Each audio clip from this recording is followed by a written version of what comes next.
勝てると思って。はわわ、もうですか？思い切っていくわ。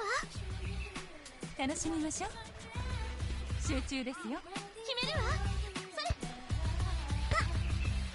こっちですよ。ナイススパイク。やったね。ファイト。決める。えいよ。エレナよ。見てなさい。よっ。そこよ。それ。決まる。決めます。はい。見てなさい。行くわ。それ。ナイススパイク。ファイト。決める。決めるわ。それ。決まる。それ。絶好調ね。決める。はっ。そこ。はい。そこ。はい。ファイト。決める。やあ。行くわ。はい。決まる。やあ。いいよ。決まった。負けないよ。行くわよ。ナイス。それ。やっ、そこ。よっと。エレナ。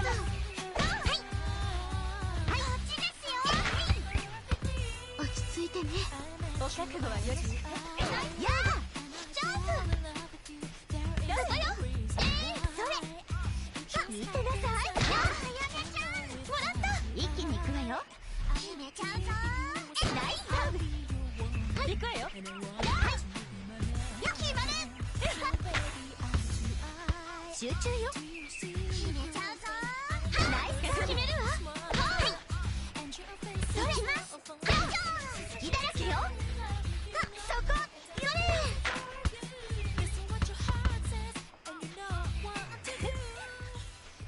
また遊びましょう。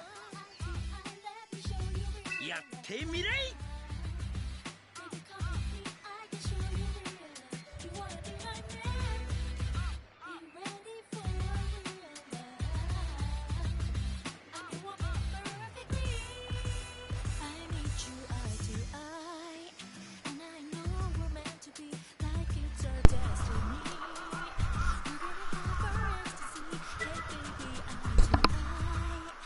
See, this is what I consider attractive when it comes to women in video games, is, you know, female character models that look like these female character models in this game.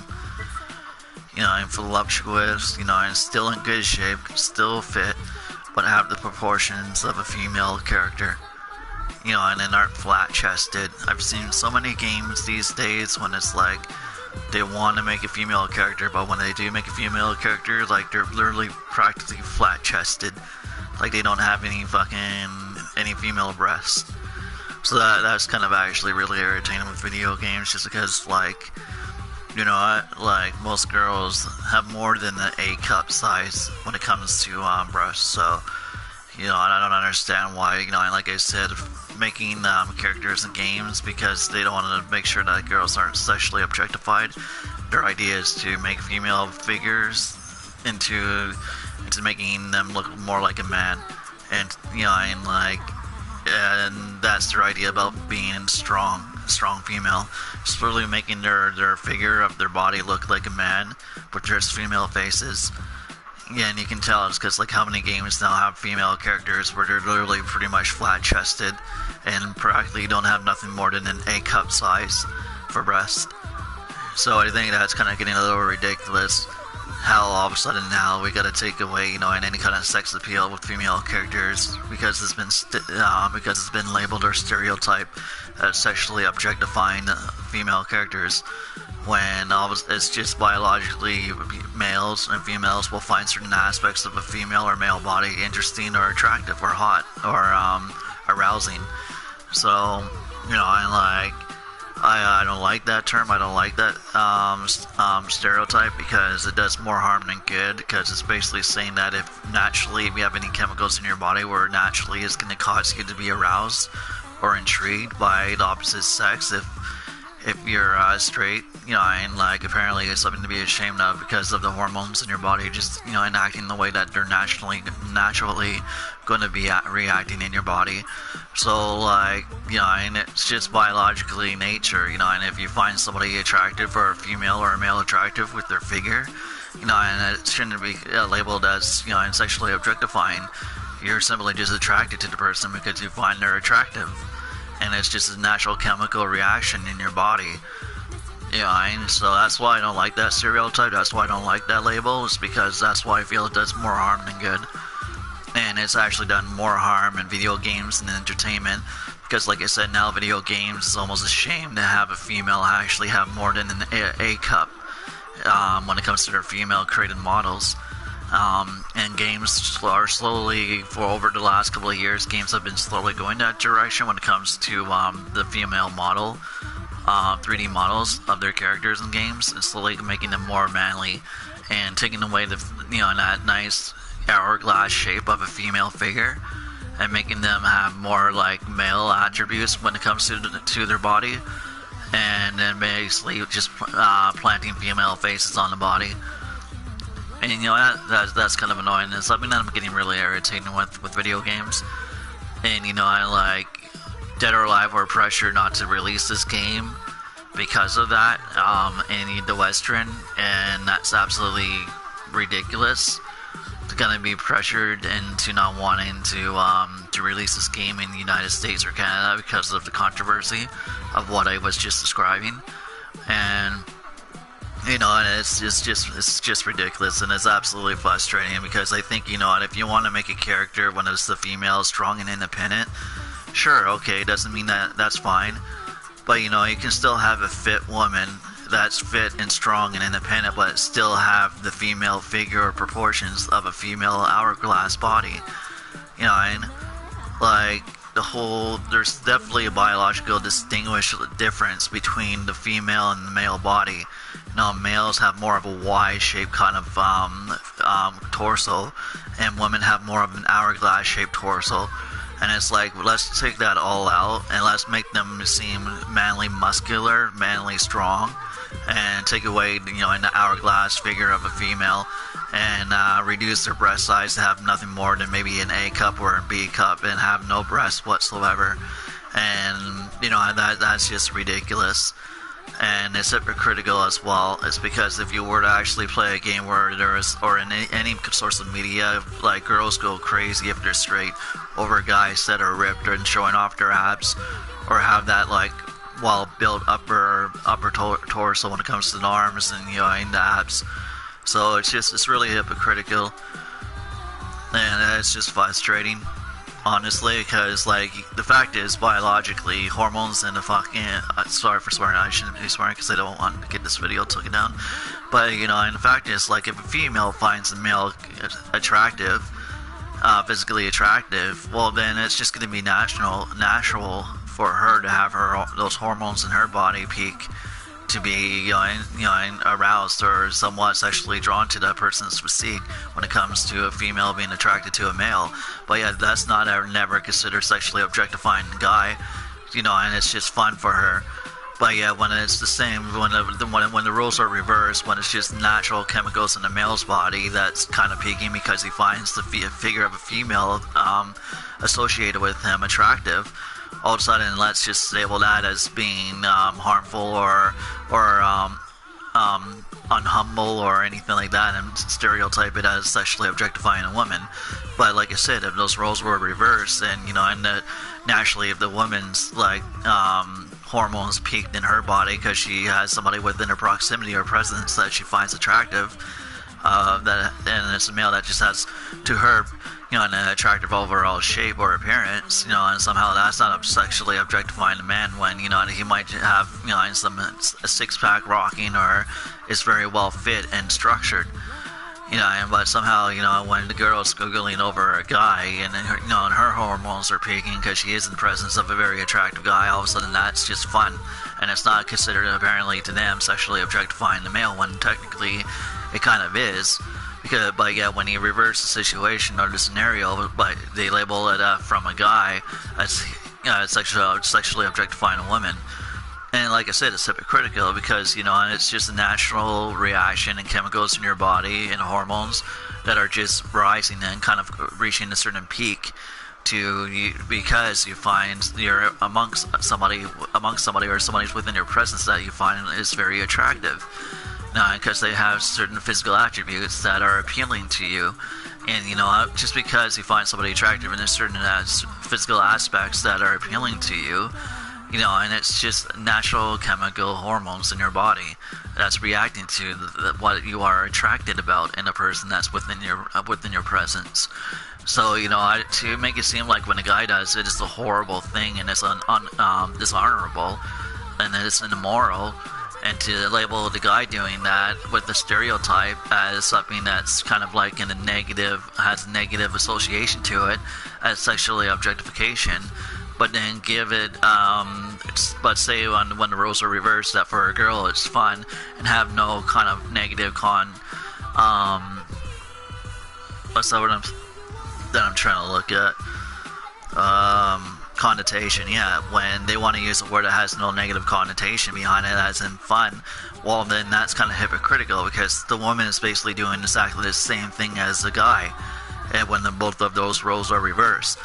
But yet there's no negative connotation behind them because they want to say it's not sexually objectifying the guy. To them, it's just fun, so it's okay.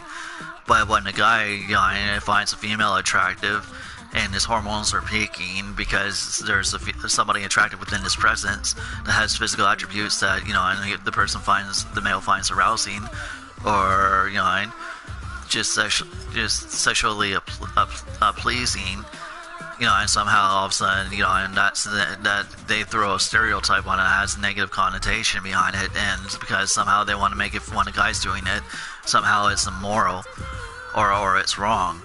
But when a girl does it, it's perfectly fine because they want to use the word, it's fun. But when a guy does it, it's sexually objectifying. So, and that's kind of hypocritical, and that's kind of what pisses me off. And now you see it in games kind of like doing these with their female characters more and more throughout the years. It's literally making their female characters lose their hourglass shape and proportions like an actual regular fit, attractive woman would have.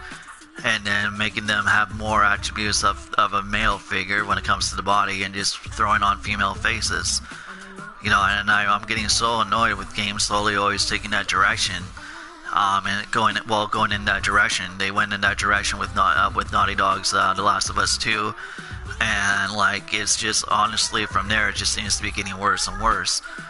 And somehow you have to, it's dishonorable, or it's inhumane, or, well, not inhumane, but immoral, and to make girls 3D model representation of girls in games unattractive, because apparently if you do, when they have the hourglass shape, or they have like indecent breast size, all of a sudden it's and it's immoral, or it's and it's just stupid. I'm really getting tired, but I don't want to talk about it too much because I want to play this game, because like I said, the girls in there are absolutely attractive. The girls are in 3D models, rendering of a representation of a girl. It's what it should be in games. Games should kind of slowly be getting back to this kind of idea about what a female 3D model should look like when it wants to be a representation of a girl. The games need to kind of slowly get back to this idea of what a female figure looks like, and kind of get back to that hourglass shape, and and actually have decent breast size. I'm tired of seeing games where it's just like this A cup, B cup, A cup, and it's like, that is not arousing. That is not. There's no sex appeal behind it, and there's nothing attractive about that. And I want to see, in a figure of female bodies with a decent breast size actually have the hourglass shape and that kind of femininity, and actually have female bodies on that figure instead of it being male figures with female faces thrown onto that more, male physical trait on female with female faces. So I'm getting really tired of that, and the games need to kind of get back to like, getting that image of some kind of representation of what it makes a female attractive. And I'm saying they can't be attractive and not fit or not strong or not independent. They can still be strong and independent. But if you want to make a girl strong and independent, and have her be strong in her beliefs and her morals, but also, it doesn't mean that you have to take away from her overall sex appeal and make her have more traits, physical traits of a man. You can still have a female that's fit and still have the hourglass shape and, in the proper proportions of a female body and with a female face. Again, she still can be strong and courageous, and determined and fit, and independent and just grounded in her beliefs in the game. And like that's what people are getting upset about. People are fine with having a female character that's strong or independent or and is grounded or is rooted in their beliefs. And nobody doesn't mind. Nobody minds that when it comes to their female characters. What people are getting annoyed about is female characters that are actually getting getting attributes of a physical appearance attributes of a man with female face thrown on it. That's what people are getting annoyed of, because you're taking away the sex appeal while trying to make a female strong, independent, and grounded and determined in her beliefs. But yet you're taking away the actual hourglass proportional figure of a female and just throwing female faces on the body that has more attributes of the male body. And that's what people are getting annoyed about. And I understand why that's getting kind of frustrating. Is because, there's nothing wrong with, in a female seeming to be more masculine when it comes to her personality, but doesn't mean that, she has to take inherently the female figure attributes of what of that hourglass shape of an actual proportional female would be, just to make them seem more strong and independent and and grounded in their morals or their beliefs. You can still have that and still have a female actually looking like a female when it comes to the figure of their body, and without having more masculine male dominant traits in the 3D rendering of the body with the female face. So I think that's kind of what people are getting a little annoyed of, because it's got to the point where it's more preaching about sexual objectification, and now it's become preaching and how it's immoral and it's wrong, and then all of a sudden it's gone from that to actually now taking away any sex appeal of a 3D rendering representation of a woman and taking away that hourglass away shape from the 3D rendering model of their characters and games, and making it have more male dominant traits when it comes to the figure of the 3D rendering of their character, and taking away that hourglass figure of and proportions of a female that makes them attractive, because it's considered sexually objectifying it when it's just by nature women have always kind of had more of that hourglass shape than men, because biologically there are inherent differences between the physical structure of a man and the physical structure of a woman, and the woman having more of that hourglass shape than what the man has. But it's like you don't see that hourglass shape in games anymore when it comes to 3D model representation of a woman in games, because they want to preach about pretty much being sexual objectifications, and that it takes their masculinity away from them. So you have to give them more manly physical traits and to make them seem like they're strong, independent women in games. And it's like that's kind of hypocritical, because like I said, if the roles were reversed and the male character had those masculine traits when it comes to physicality or personality, and a woman kind of would probably most likely be attracted to that, just like in everyday life. And and like biologically, just like a guy, her hormones are gonna peak to the point where and she's gonna be but I don't want to talk any more about this, because this is a subject that really annoys me. And I'm really not liking where games are going when it comes to, you know, their 3D rendering of female characters in games, and how they're just looking too manly physique wise, and how they're just throwing on female faces onto those bodies, because because of this whole hypocrisy and hypocritical like belief, you know, in that, you know, and only girls can be sexually objectified and not men, when yet, you know, and just as much as a guy can help his hormones when he's around somebody, when somebody's within their presence that's really attractive, it's the same concept for a female.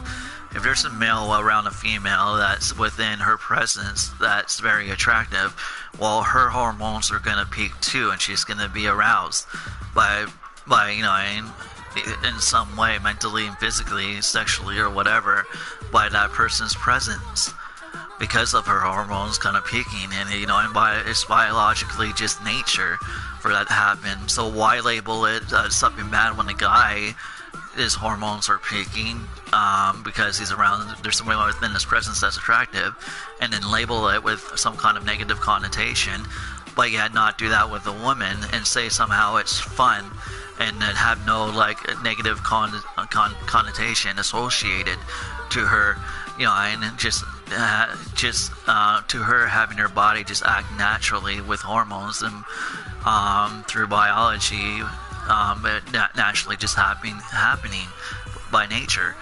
You know, I don't understand that. That's so hypocritical to say for a female it's perfectly acceptable for them because their idea that it's fun, but then label a guy doing exactly the same thing with a negative connotation behind it as negative, and giving it a negative stereotype, like somehow for a male doing it is immoral, or, you know, is wrong, but yet for a female doing it is fun, so it's perfectly okay.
Alright, I'm not going to be talking anymore in this game just because I want to focus on playing the game. I kind of went through what I wanted to say. One final thing that I want to say is I finally have access to my account that's associated with this stream. So I'll actually be able to start checking comments and replying to people's comments. As well as, besides being able to have access to my account and now being able to respond to people's comments, I can actually kind of read them as well, and then kind of see what people's opinions are. If you do have opinions of what I just was talking about or anything within the title or description of the stream, but go ahead and write it down. If you don't mind, try and be positive, but yeah, if you don't want to, that's perfectly fine. So if you do have a comment or an opinion, I'm not never gonna take off my chat or comment section. So if you want to leave something, you're free to go right ahead and leave it there. Regardless of if it's things that I've said that you agree or disagree with, just go ahead and leave them there. Also, if you do happen to like any of my videos, please either like or subscribe, whatever you prefer. And hopefully at some point I can get better equipment to make better streams of videos, and then to make the videos a little better and more enjoyable for you. I'm also, like I said, willing to, besides just allowing people to post comments in the comment section, which I'm never going to disable. As well, maybe if you have any suggestions on any games that you want to see that's coming up that you would like me to play, or any games that I currently have now that you would like me to play, or any characters with games that I am playing while I'm streaming, go ahead and put that down, or make a comment of what that you would like to see, and I'll try to fulfill that if I'm capable of doing so. Other than that, everybody have a good day, and all the best to all.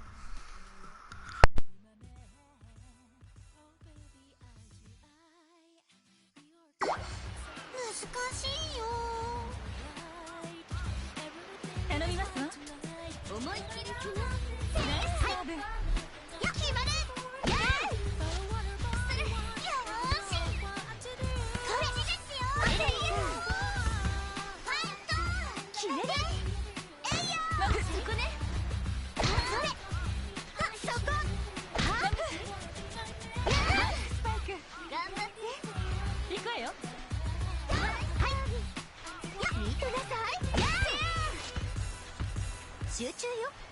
決めちゃうぞ。ナイスタイム。それ。いくよ。はい。そこ。決める。もう半分だぞ。落ち着いていきましょう。思いっきり振る。それ。決まる。やあ。ファイト。決める。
準備はいいですか?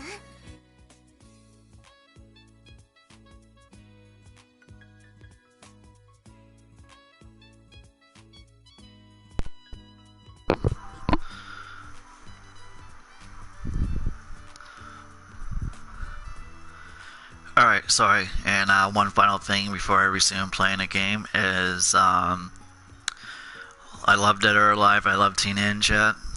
This is the one company that I feel has actually made sure that their characters, when it comes to their female 3D renderings, as well as their male 3D renderings, have actually had, you know, female traits for their female characters, and male traits, physical traits for their male characters, and female traits for physical traits for their female characters. And it's really the only franchise besides Soul Calibur that I've found that has actually kept that good sex appeal for female 3D rendering figures. The same with the male 3D rendering figures, and making sure that, you know, both genders have the appropriate sex appeal when it comes to the gender of either being a female or a male. And I think I love Dead or Alive because they've always really kept, you know, it very clear when it comes to sex appeal and physicality over, you know, very clear, and when it comes to their female characters and their male characters, and there's a clear distinction that you can see visually who their female characters are from head to toe and who their male characters are from head to toe, and that, you know, and the male characters have those physical male traits that give them, you know, and that male sex appeal, but they've also kept, you know, and very physical female traits, especially when it comes to like the hourglass shape in the breast and the jiggle physics, and, you know, and then kept, you know, and those traits that kind of make a female, you know, and have sex appeal. So, you know, Dead or Alive, as I feel, has really made sure to make sure, you know, I mean, I just said make sure twice, but it's made sure to distinguish between who their male characters are and who their female characters are, and giving them appropriate sex appeal and appropriate figure based off of their characters being either female or male, and making sure that there's a clear distinction between both of them when it comes to their physical appearance. You know, and I really do love Dead or Alive because they've done such a good job with that, and they haven't kind of diluted the pot by trying to give their female characters figures male attributes, or their male character figures female attributes, and they've really made a clear distinction of exactly who is female and who is male, and have kept those very iconic, you know, and sex appeal figures when it comes to their characters, whether it's female or male, you know, and they've made sure to keep the female figure into, you know, in the hourglass female proportional figure that females have, but I've also made sure that the male characters have that proportional male figure, body figure that males have. So when I play this game, I see a clear distinction between who's actually female and who's male, and has appropriate sex appeal and their physique of a male or a female, with that clear distinction between the two genders. You know, and like, I'm glad about Dead or Alive, and what I appreciate about that is they haven't stirred that pot or diluted it with their 3D rendering male characters or their 3D rendering female characters, because of that clear distinction of who's male and who's female, because of physical attributes that are iconic to a female figure or a male figure, and haven't diluted it by giving, you know, like I said, their female 3D renderings flat chested with only A or B cup size without any jiggle physics, and have given their female characters, you know, in that physique of a female and still looking fit. You know, and the same thing with the guys, having a bigger built upper torso with maybe, you know, with more defined arms and maybe more defined muscle, you know, and so, you know, and they've kept that kind of iconic, you know, and sex appeal for their male characters, and haven't diluted it by giving them, you know, female physical attributes, by making their males have an hourglass shape or anything like that, and there's no like hypocrisy, or there's no scrutiny of any of their characters when it comes to the gender, and that there are, you know, and their representation is very easy to distinguish between the two genders, because, you know, and they haven't let politics ruin, you know, and the sex appeal of their female or male characters. And that's why I'm getting very concerned about games these days, because especially in the Western, is now they're kind of diluting that pot when it comes to the female physique and the male physique, and now they're taking anything that makes a female attractive and giving them male body figure attributes to their females, and just, like I said, giving them female faces. So, you know, and I don't like the fact, like, now, you know, females aren't getting, like, the kind of nice hourglass curves like females physically naturally have, which pretty much, you know, physically and through biology anyways, you know, and they have more curves than the male. Male is more of, you know, and it has a box shape, kind of, so, and, you know, and females have more of an hourglass shape. Yeah, and so I'm glad that, you know, and they made that clear distinction in their games, and they haven't diluted that in any way.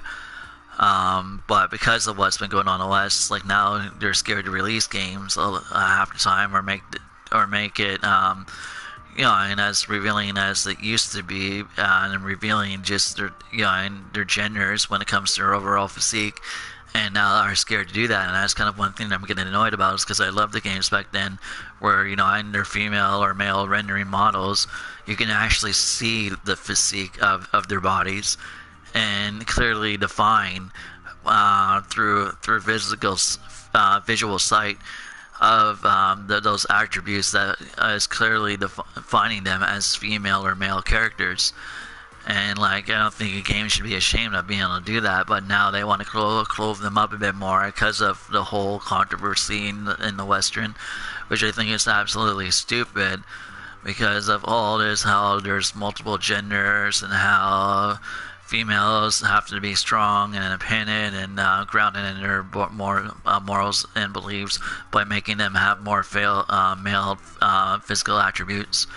You know, and then like, because of that, now it's like games have just gone in the wrong direction because of this, such in the wrong direction.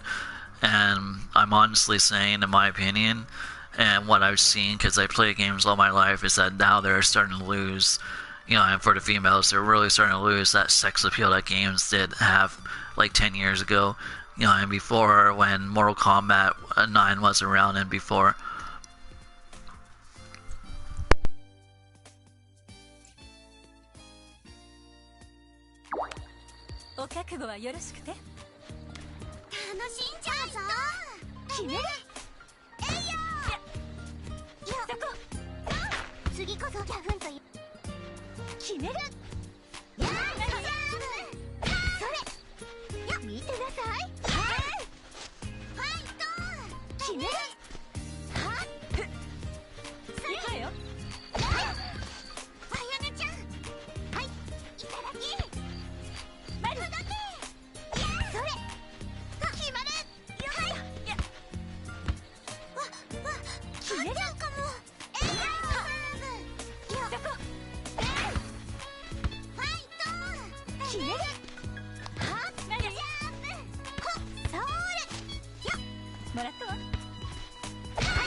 当然ね。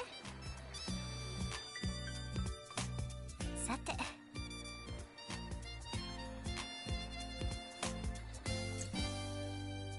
すぐに寝るのは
こんな一日も悪くないわね。も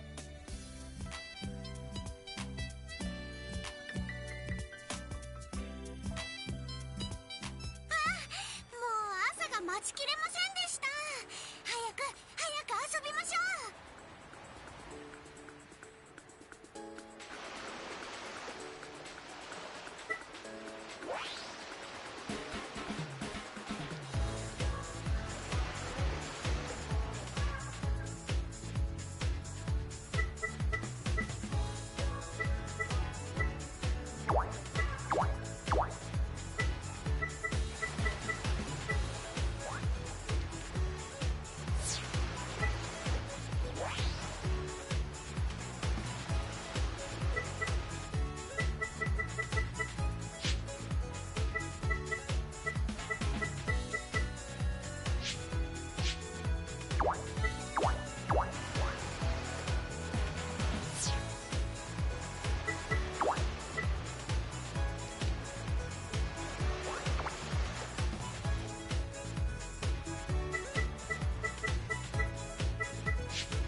楽しみ。よろしくね。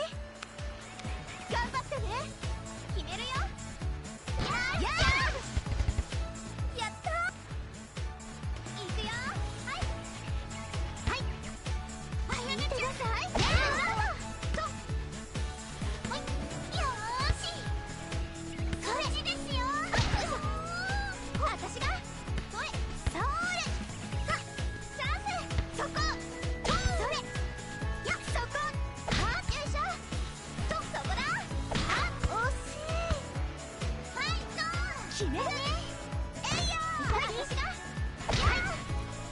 見てなさい。ファイト決める。はい、カバーブ。はい、行くわよ。それ、あれだけ。レイボーさん。決まる。よいしょ。絶好調ね。ファイトだね。決める。はい、お願い。はい、ありがとう。よいしょ。はい、そこだ。それ、決まる。いい感じね。勝っちゃう。決める。はい、こっちよ。気にしない、気にしない。決める。歌選手が。スパイク。落ち着いて。いくわよ。それ。見てなさい。決める。はい、ください。決めちゃうよ。決まる。いい調子ね。決めちゃうぞ。ナイスカリーシが。はい、こっちですよ。やった。そう、頑張ったんだけどな。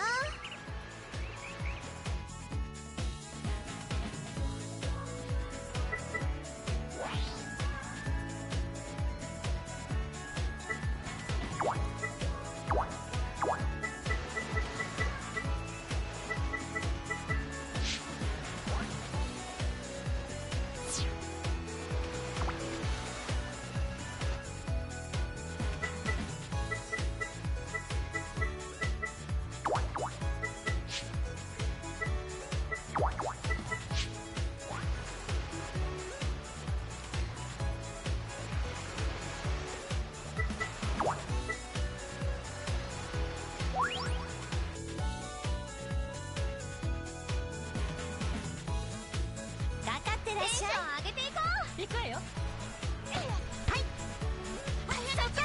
ナイススパイク。やったね。ファイトだね。決める。えいよー。ファイト頼みますわ。決めるよ。それ、決まる。ひどい。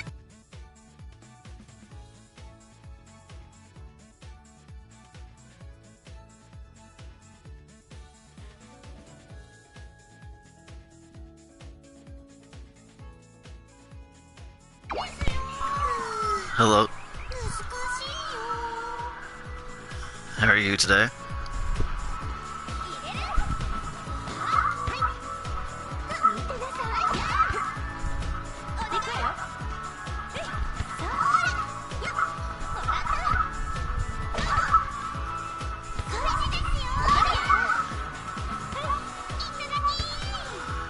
Not bad.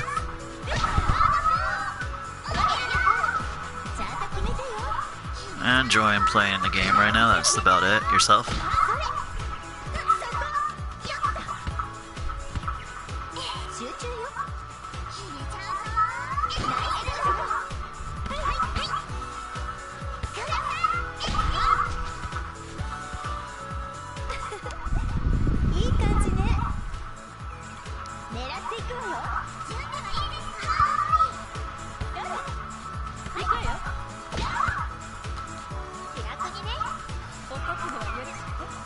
That's good.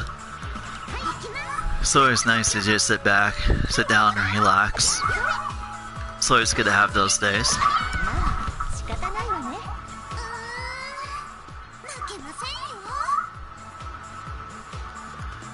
Especially if most of your days are pretty preoccupied and busy.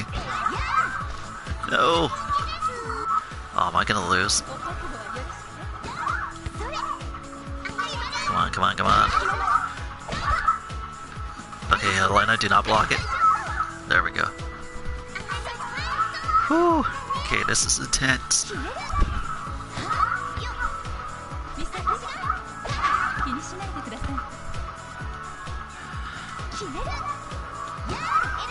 Yeah, I got most of the bathing suits for Annie. I think I'm just missing one of them. No, actually 3 of them. But they're the expensive ones.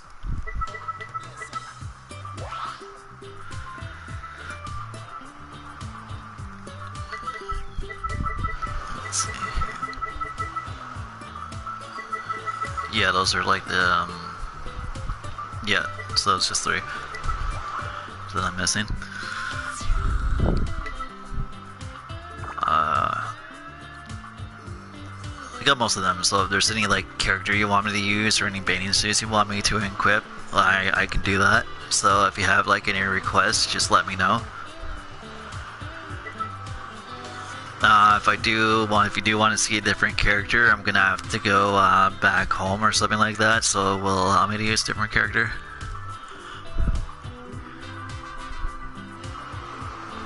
Oh yeah, I've been playing this game since it first came out. I'm a big fan of the Dead or Alive series, whether if it's the fighting game or if it's the extreme game. I remember actually playing the second Dead or Alive fighting game, and from the second Dead or Alive fighting game, I played it up till 6. And I've played every Dead or Alive Xtreme game as well, besides the fighting games. The only fighting game I haven't played was the first Dead or Alive fighting game, but I played 2 and up till 6. And I absolutely love Dead or Alive, as well as Soul Calibur, as well as Tekken, but I think Dead or Alive is just amazing how well they've like designed their female and male characters. Absolutely gorgeous female and male characters for their designs, and because of that and just their overall story and backstory of all the characters, I fell in love with the game very quickly, and all the characters associated with Dead or Alive.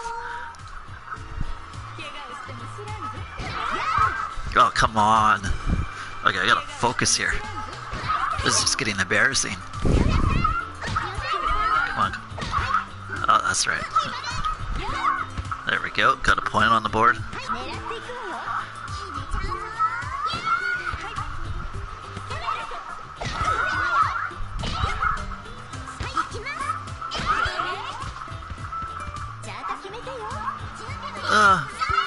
I don't think I know a lot. I think it's just me actually having common sense.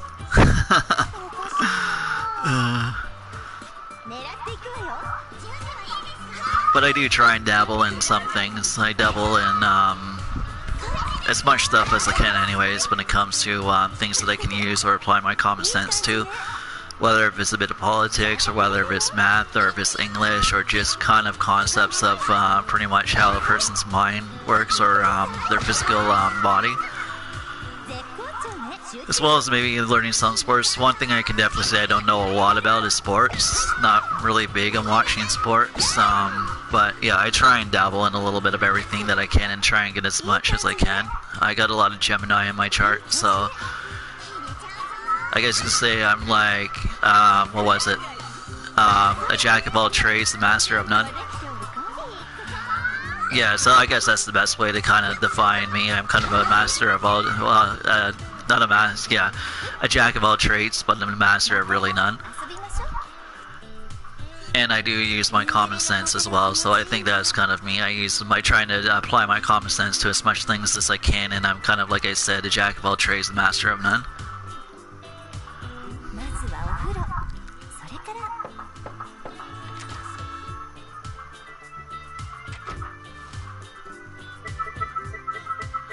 Oh, wait, do I got anything for in the closet?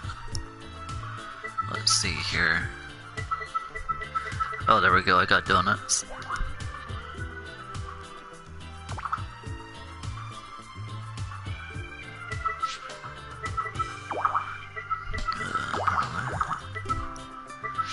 Oh, and I got this, so let's see what's in here.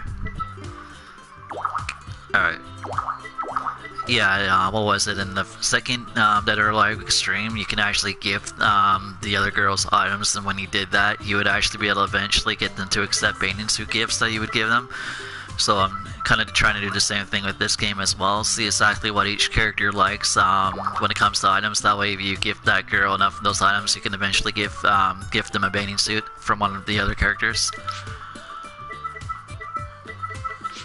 So, as you can see in the closet, Annie loves magnifying glass and the purple pinwheel. So as long as you give these two gifts to her, eventually, if she likes, she'll eventually like you enough where you can gift her bathing suits from a different character that you're using.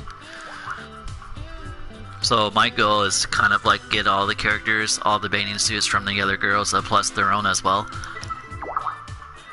I got pretty far in this game, but my system like crashed on me and I had to get a new system, and now I had to start all over. But when I actually had this game, I pretty much had each character in the game actually had their own bathing suits plus all the other bathing suits from the other girls. But like I said, my system crashed on me, the hardware and software, that I actually had to go and get a whole new system, and now I'm stuck starting over with all my games I have. And I have pretty much like 100 PlayStation 4 games, so I got a lot of games that I can play. I have a lot of shooters, I have a lot of fighting games, I have a lot of like role-playing games. So I have like roughly, I think, 95 games, PlayStation 4 games. I got like Marvel, I got Spider-Man, and then I got the Avengers as well.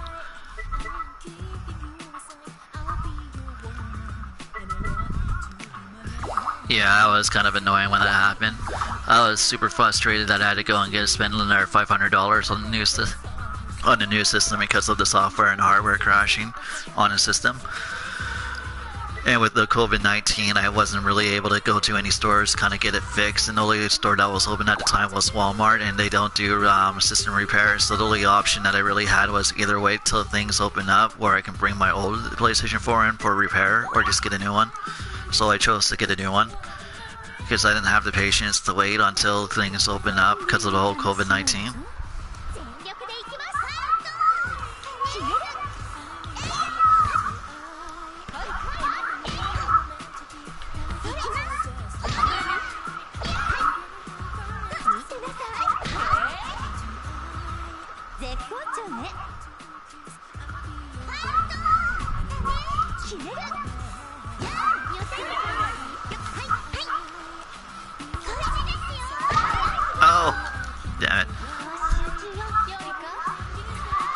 Gotta remember, you almost have to stand behind them when they try and block it for that exact reason.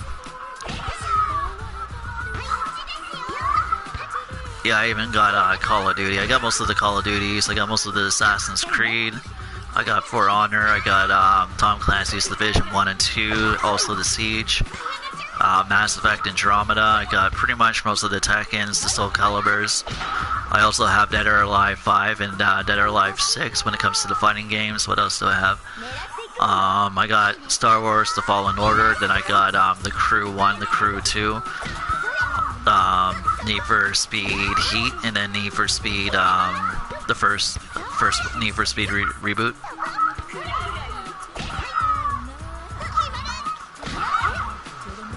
So as I'm streaming, I might like take requests on what games they want me to play, since I got a lot of games I'm thinking about when I'm doing my streams. If anybody wants to leave in a comment request of either a game that they want to see me play, or if there's, while I'm streaming, if there's certain characters they want to see me use, or certain items, I'm definitely willing to accept requests. When it comes to what games that I'm not streaming that they would like to see me play, or the current games that I am streaming, if there's certain characters or items they want to see me use. But like I said, I got tons of shooting games, I got tons of racing games, I got tons of fighting games, so I'm definitely willing to pretty much, as I'm streaming, kind of like help out my audience a bit. Eventually I want to start getting new releases, but that's going to get expensive, and I think I'm going to have to get a little more like likes or subscribers for that before I can get to that state of my streams. But I definitely want to do what I can when it comes to like making it enjoyable as much as possible. I'm kind of a newbie at this though, so and I don't have all the systems, hardware, or like items, or like mics or cameras to make this any better than what it is right now. So I'm hoping like this is kind of good enough for any viewers when it comes to the quality of what I'm using currently.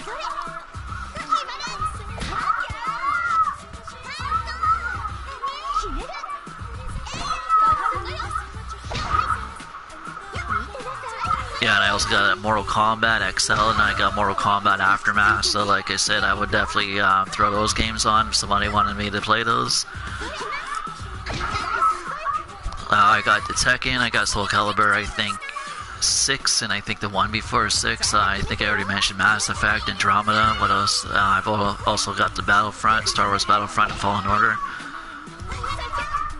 I have most of the Call of Duties.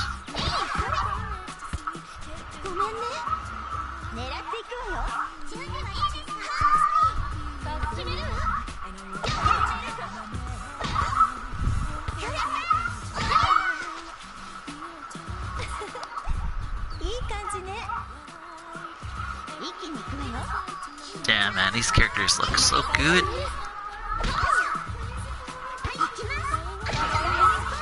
I might throw on a different bathing suit though. Could have probably streamed this for about 4 hours to maybe jump on Marvel's Avengers or Marvel Spider-Man. Not sure. I'll figure it out though. I got pretty much the today off, so I can pretty much stream all day if I want to. Just want to make sure that I'm not streaming the same game too much, because I want people to see the variety of games that I have. That way I'm actually giving them a bit of variety and I'm not just playing one game all the time.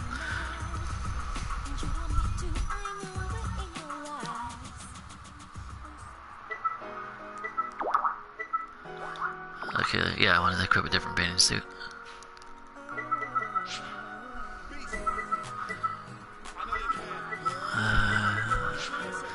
Oh wait, yeah, I just got that one.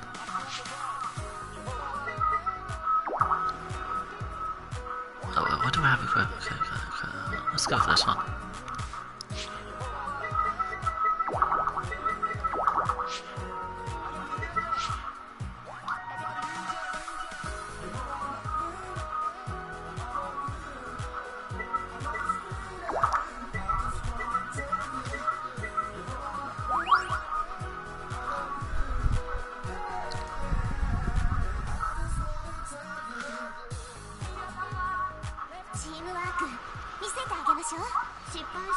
Ooh, Kokoro, she's cute.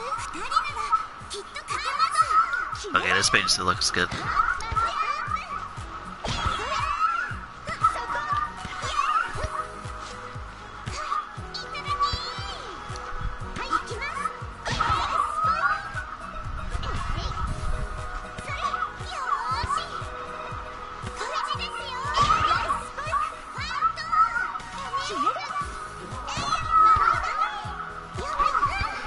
Ooh, that was close. Thought I was gonna miss that one.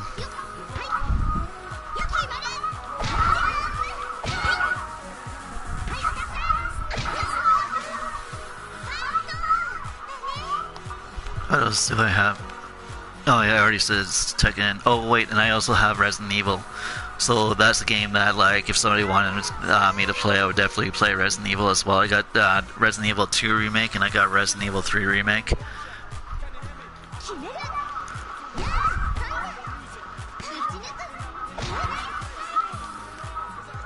Also, I'm hoping that if I make sure that I stream the different games that I have out of the 95 PlayStation 4 games that I have, I might bring in a bit more of an audience. If I make sure that I stream different games, that way there's a bit of variety. Because like I said, I love video games. I've been playing video games pretty much ever since I was a kid. I think I started playing video games when I was, I think like 12 or 13 years old, and then I've been playing games ever since for pretty much the majority after that age.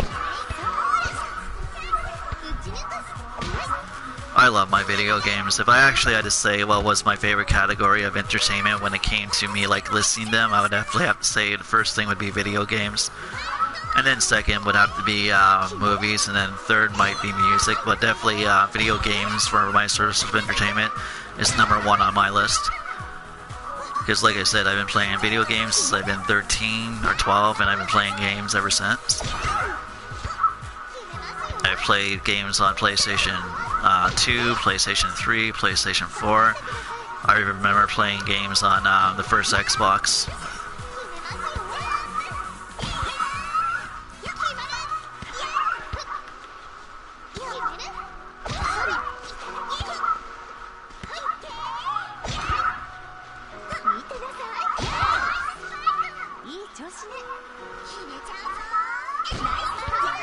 Plus, I actually have gone to college and I've learned a bit about the human anatomy through biology and physiology.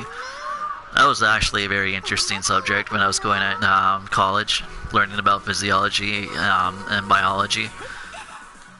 It's amazing what the human body is capable of doing when it comes to like the different hormones and all the different chemicals in a person's blood. I mean, in their body, as well as like all the different things your blood does and all the organs.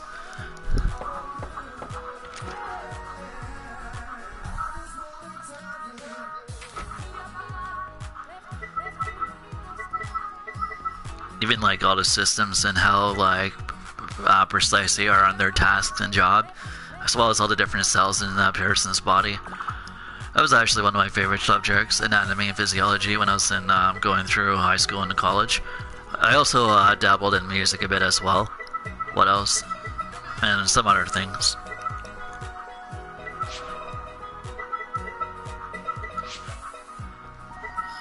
Okay, let's see here. Oh yeah, I want to come over here with that. Alright, so I can't print this way because I already have it in the closet, so I'm just going to discard that. Okay, then I have that in the closet as well, so I'm going to discard that. There we go. There's go to casino, so I can always go to the casino if somebody wanted to see that, if you want to see that. Like I said, if you want me to use a specific character, or if you want me to kind of like go to the casino or wear Pacific paintings or anything like that, just leave a comment.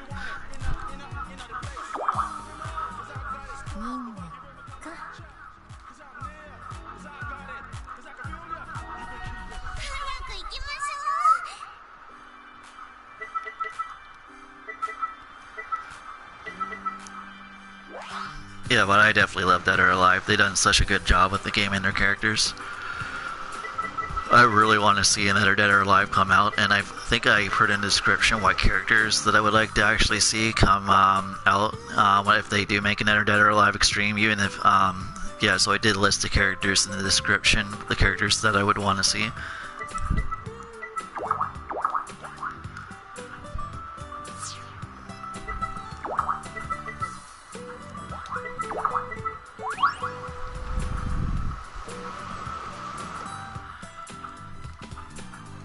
Yeah, so like I said, at Mortal Kombat X, Mortal Kombat 11 Aftermath, Dead or Alive 6, Injustice 2, Dynasty Warriors 9, the Resident Evils remakes 2 and 3, also the Call of Duties.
くわよ。私にもできちゃいました。心さん、張り切っていこう。いきますよ。それ、決まる。はい、やなちゃん。そんな頑張ったんだけどな。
始めるわよ。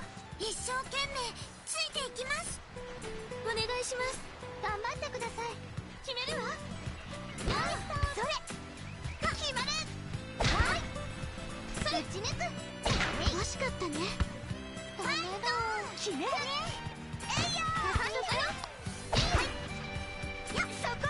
スパイク。ファイト。決める。はい、決めるわ。それ、見てなさい。決めるかも。はい、そこ。それ、決まる。はい。ファイト。決める。えいよー。はい。それ、打ち抜く。はい。それ、もらった。決める。はい、はい。そこよ。それ。やっ、そこ。やー。よっしゃ。はい、ください。おりゃ。ナイススパイク。これからファイト。決める。ナイスサーブ。はい、いって。決める。ナイススパイク。ファイト。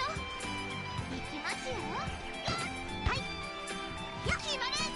そこ。落ち着いてね。打ちます。それ、そこ。ここを打ち抜く。はい。決まる。ナイススパイク。いい調子ね。決めちゃうぞ。ナイスサーブ。それ、あやねちゃん。ナイススパイク。ピース。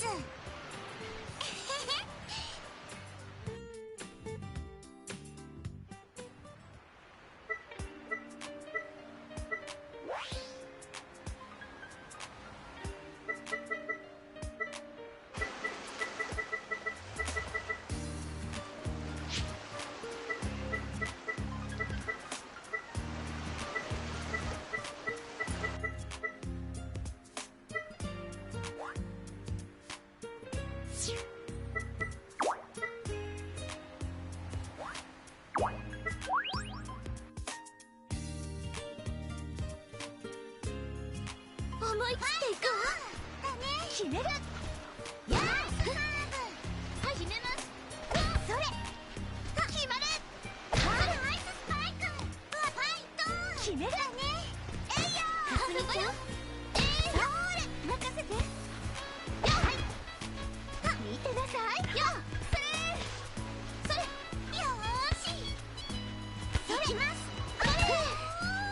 決める。それ。やっ、そこ。や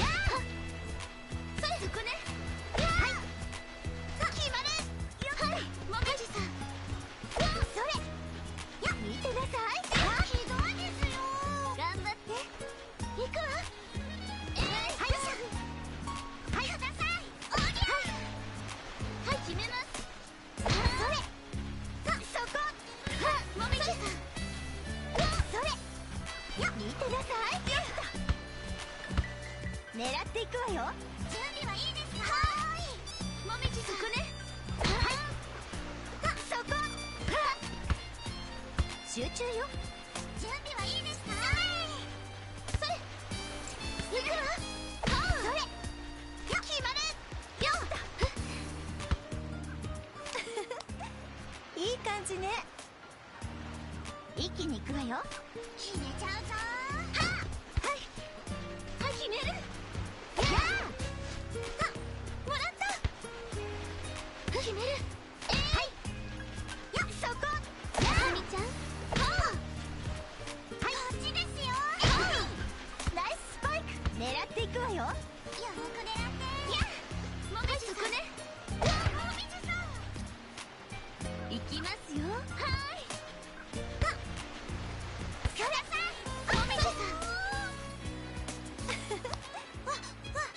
書いちゃうかも。やあ。決める。よっ。それ。もらった。それ。行きます。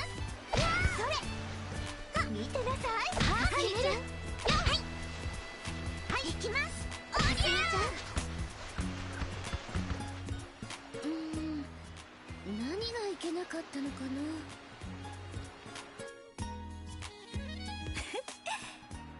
に。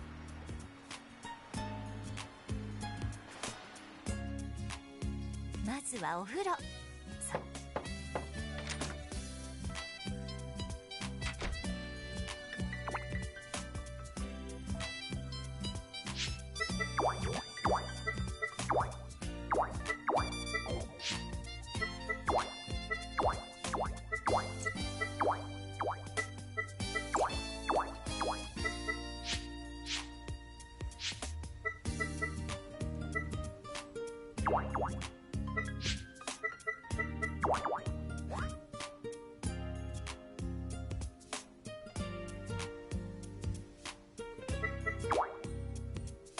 帰りたくない。は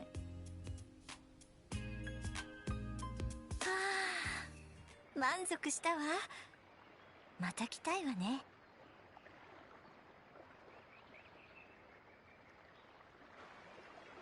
Take me on a journey to a paradise. 今回のハンターやるね。さすが俺様が見込んだだけはあるな。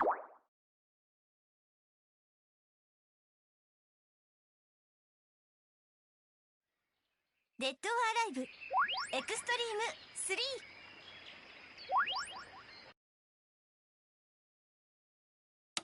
ーム3。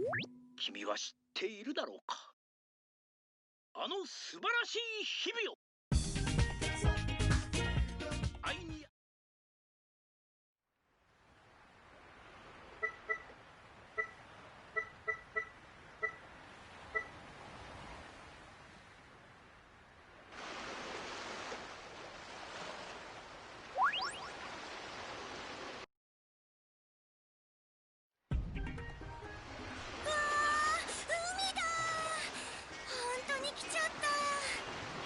まさか商店街の福引きで旅行券が当たるなんて思わなかったな。でもあの店員さんなんか見たことがあるような。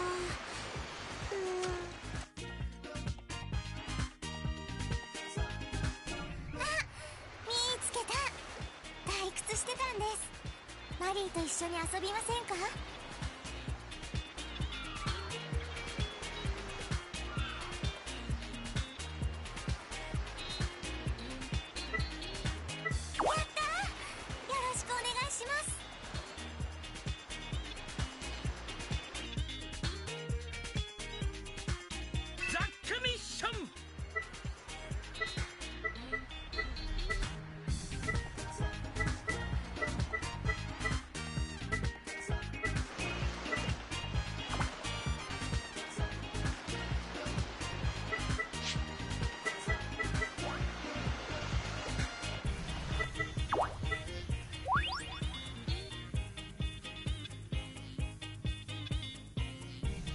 わらわを楽しませよ。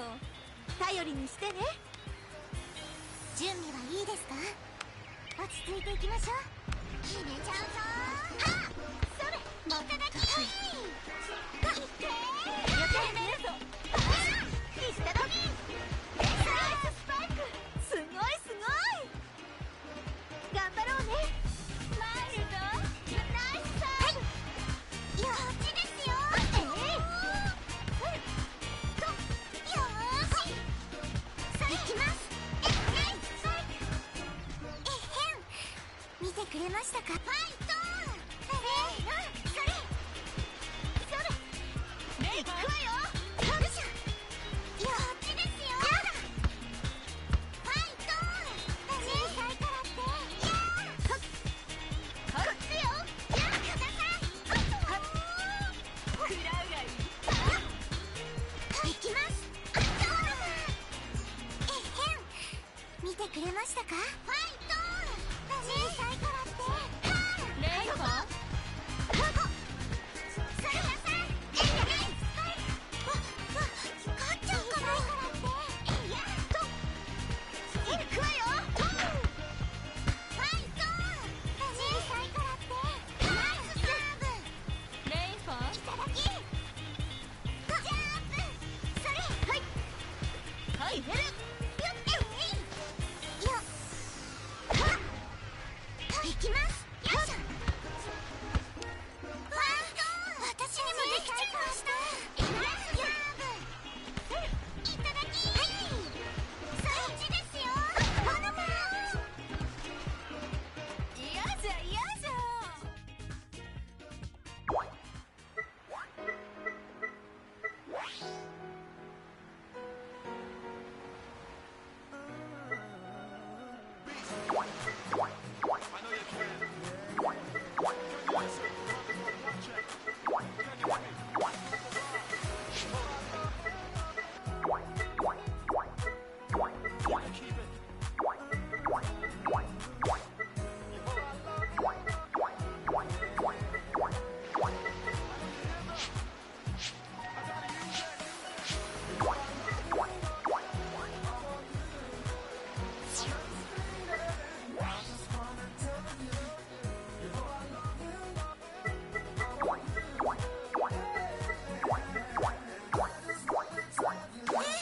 お金が足りないですよ。しこしこ。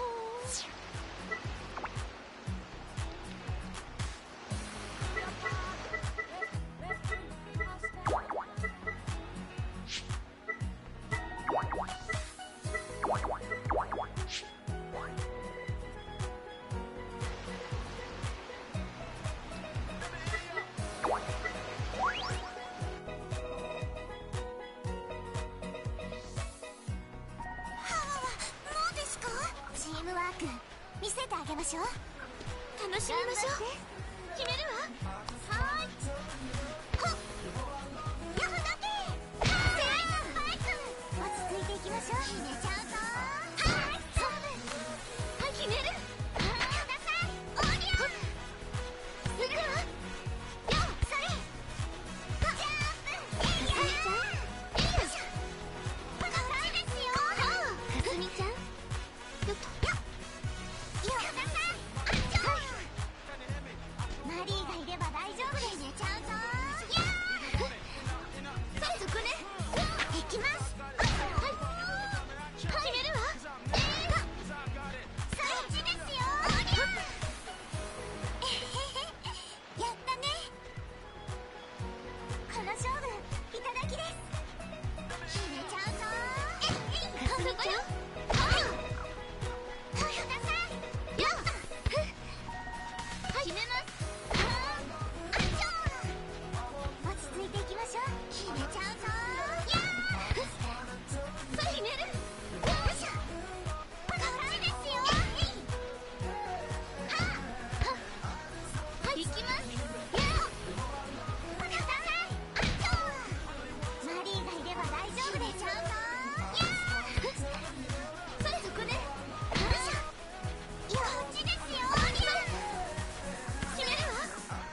余裕でしたね。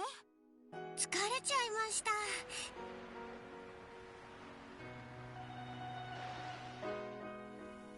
ただいま。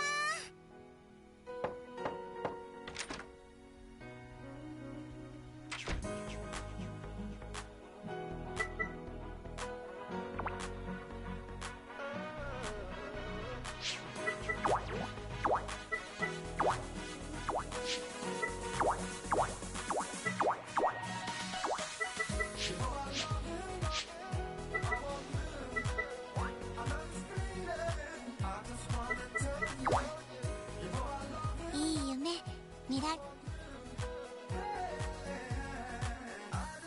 リーのこと待っててくれたんですか？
わらわを楽しませよ。準備はできておるか？ひねる。えいやー。よいしょ。いや、こっちですよ。やめるぞ。はいはい。やほどけ。はい、それバイクそれ。一発ついていきましょう。ひねちゃうぞ。やー。はい、はっ。狙っていくわよ。参るぞ。ナイスポーズ。いけー。えいやー。はい。よーし。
余裕です。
願いします。遊んであげる。そなた頼りにしておるぞ。準備はできておるか。入れてくわよ。はいはい。それさおりゃいつでもいいですよ。決めちゃうぞ。はっそれそれジャンプ。マリーがいれば大丈夫で。決めちゃうぞ。はいはいチャンス。はいいけそれ任せて。そこスイッチですよ。はいやめるぞ。ほなさんほなさんこの勝負いただけちゃうぞ。はいそれ落ち着いていきましょう。決めちゃうぞ。はいあやください。こっちですよ。やめるぞ。まだまだこれからよ。はいはいやほなけ勝っちゃうかも。はいほんとこ良いスパイクじゃ。よくあることじゃ。負けるもんですか。良いサーブじゃ。シャープマリーがいれば大丈夫です。決めちゃうぞ。それナイススパイク。集中よ。良いか。それはいいけはいはい決めるぞ。ジャンプそれてください。よっしゃよっください。甘く見ていたようね。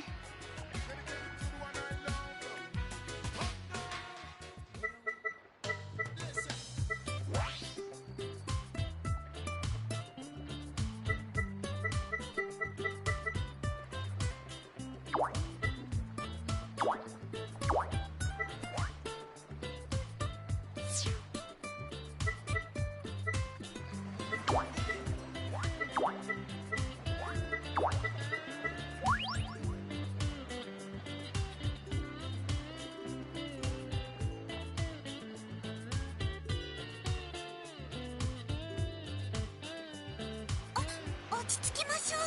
2人なら大丈夫です。私気合い入れていくわよ。いくぞ。はいやっこっちですよ。チャンス。なんだジャンプやいつでもいいですよ。決めちゃうぞ。それはいそこやっそれいきます。ナイススパイク。やったね。マリーがいれば大丈夫です。決めちゃうぞ。はいこっちよ。こっちですよ。この勝負いただきちゃうぞ。はい行くわよ。決めちゃうぞ。決めちゃうよ。それはいいけバカバカバカバカ落ち着いて。決めちゃうぞ。よっしゃそれいきます。おいよ勝っちゃうかも。それはい決める。こっちですよ。よいしょはいそこだ。はいいただきこっちよ。ファイト小さいからってよいしょっといただきほほだけください。おいよいけはい決めちゃうよ。負けちゃった。疲れちゃいました。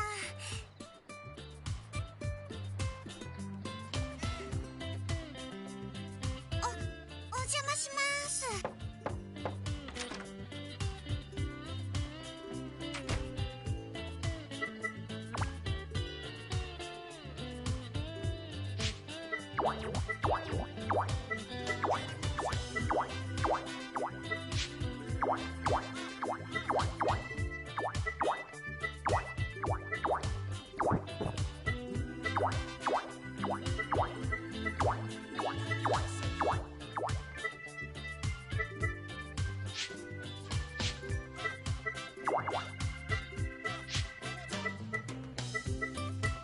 今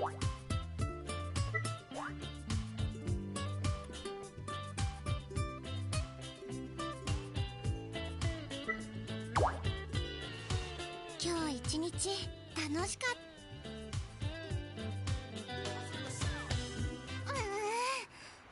マリーのこと以外見ちゃダメです。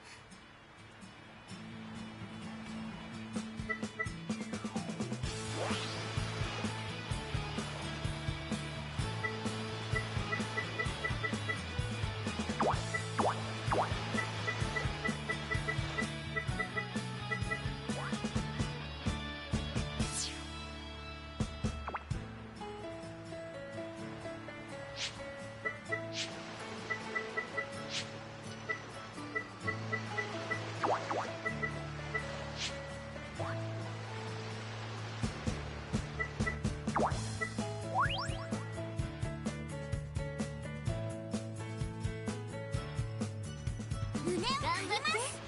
怪我をしても知らんぞ。ここだけ。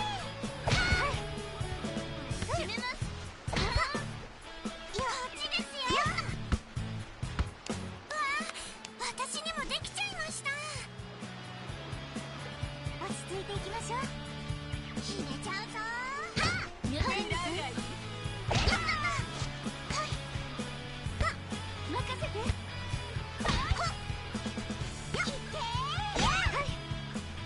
行きます。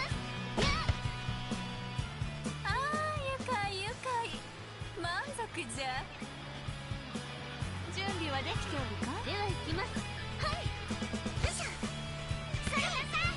もみじ。ファイト。せーの。よいしょ。もみじ。こっちですよ。ファイト。せーの。はい。決める。おりゃ。失礼。いただき。はい。シャープ。ファイト。はい。勝っちゃうから。ミュテベルト。行きます。ファイト。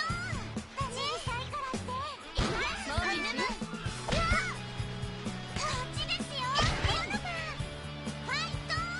小さいからって。行きます。よいしょ。ミュテンさん。はい。ここだけ。やったー。できました。満足させてくれよ。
マリーのこと以外見ちゃダメです。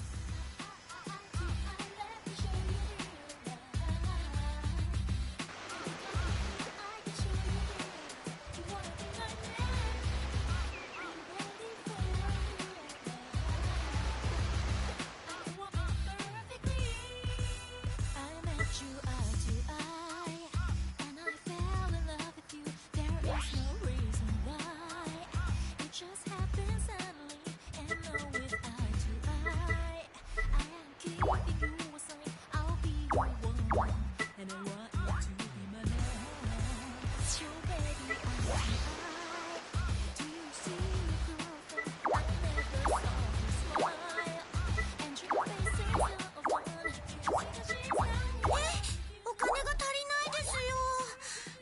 しく。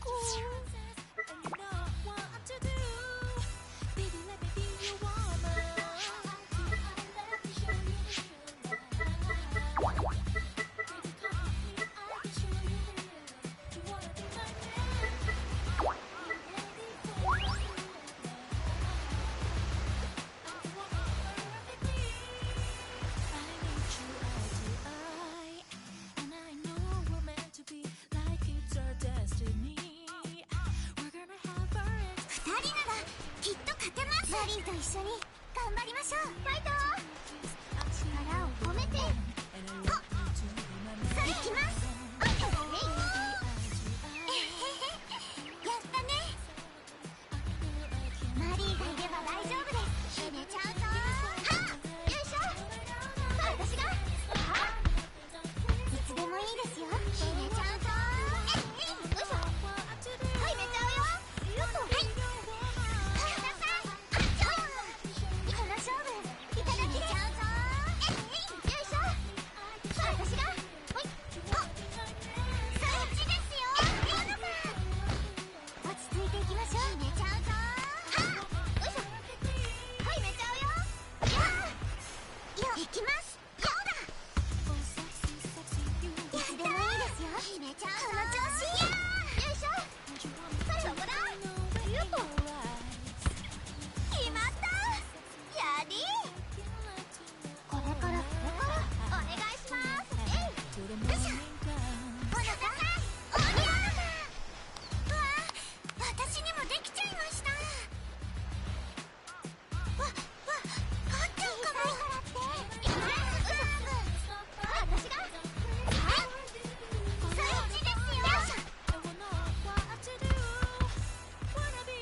バイトしないと。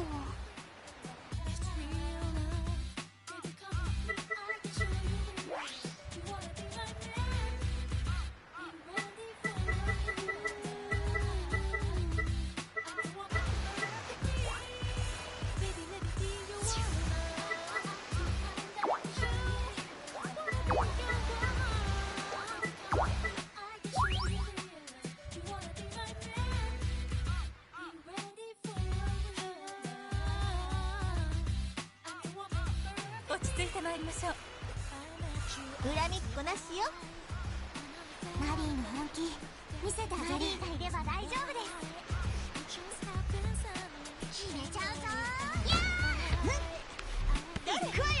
ください。おりゃ。はい、どこ。はい、よしですよ。いつでもいいですよ。決めちゃうぞ。エレキます。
男子に行きましょう。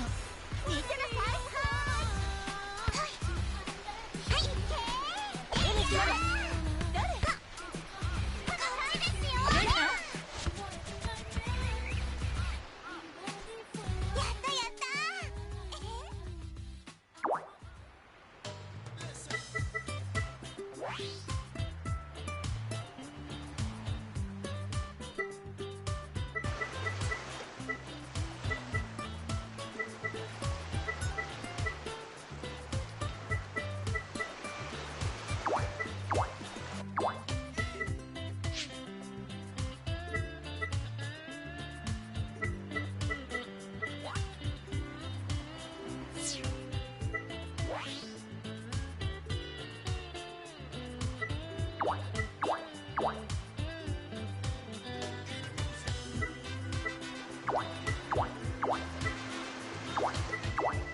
一緒に頑張りましょう。いつでもいいですよ。決めちゃうぞ。はいそこ。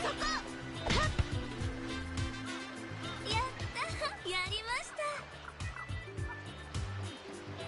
頑張ろうね。行きますよ。それ。はっ。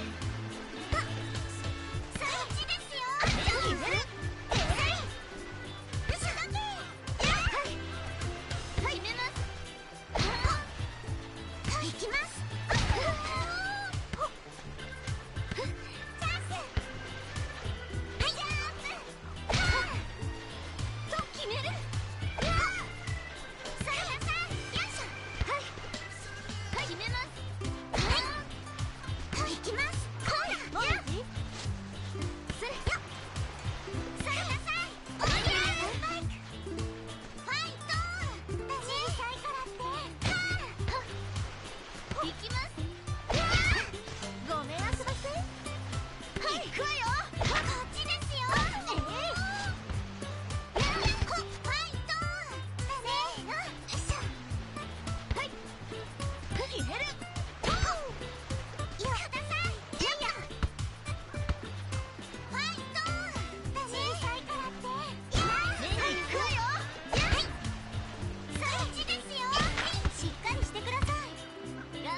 ち着いてまいりましょう。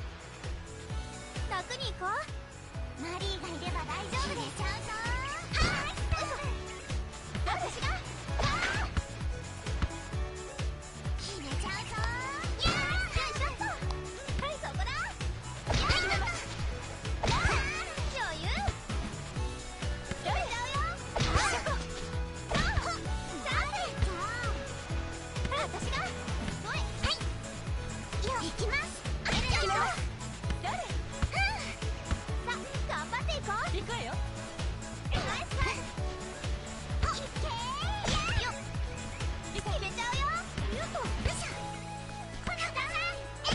美咲？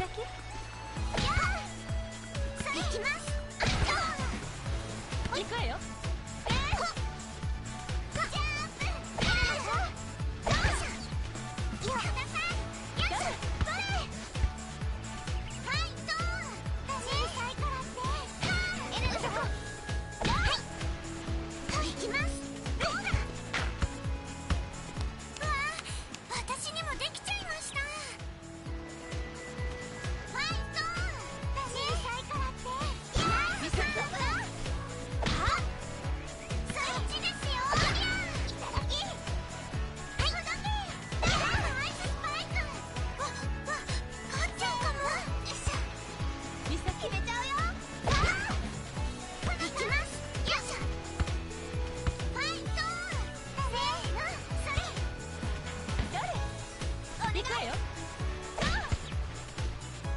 やったわ。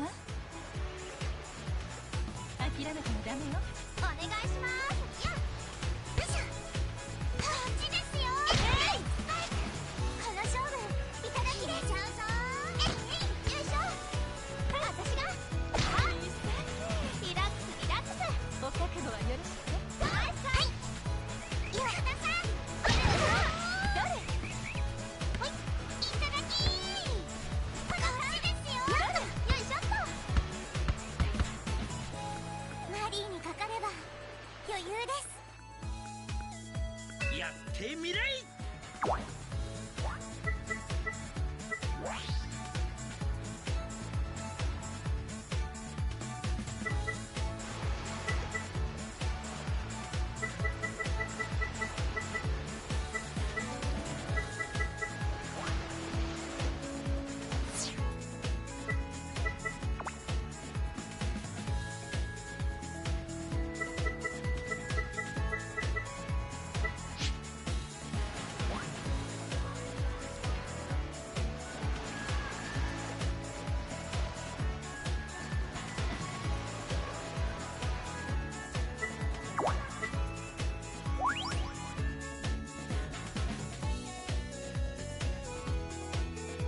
遠慮はいらぬ。いつでもいいですよ。決めちゃうぞ。はい、勝負決める。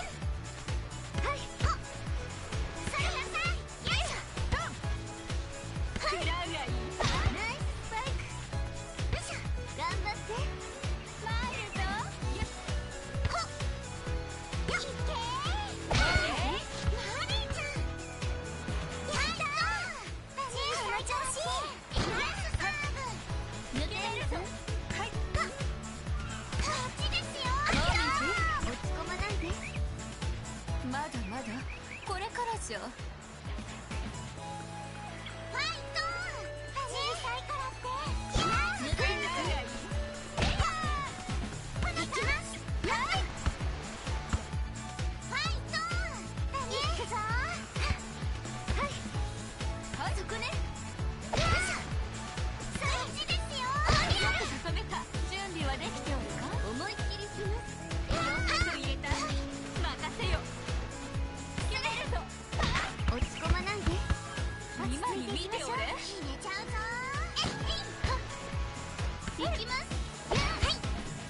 よかったさ。食らうがいい。ジャンプ。行きます。この勝負いただきで。はい。マミー。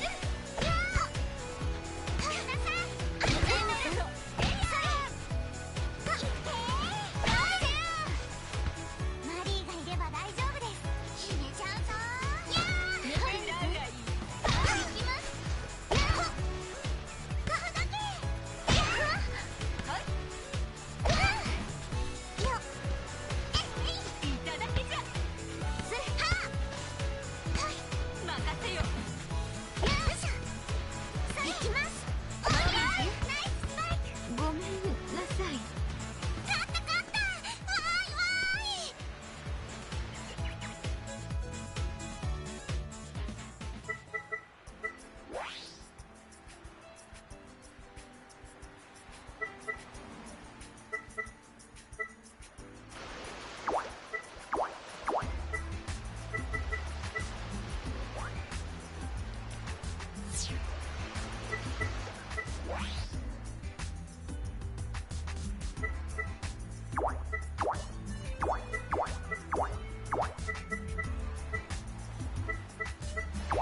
また来てくださいね。約束ですよ。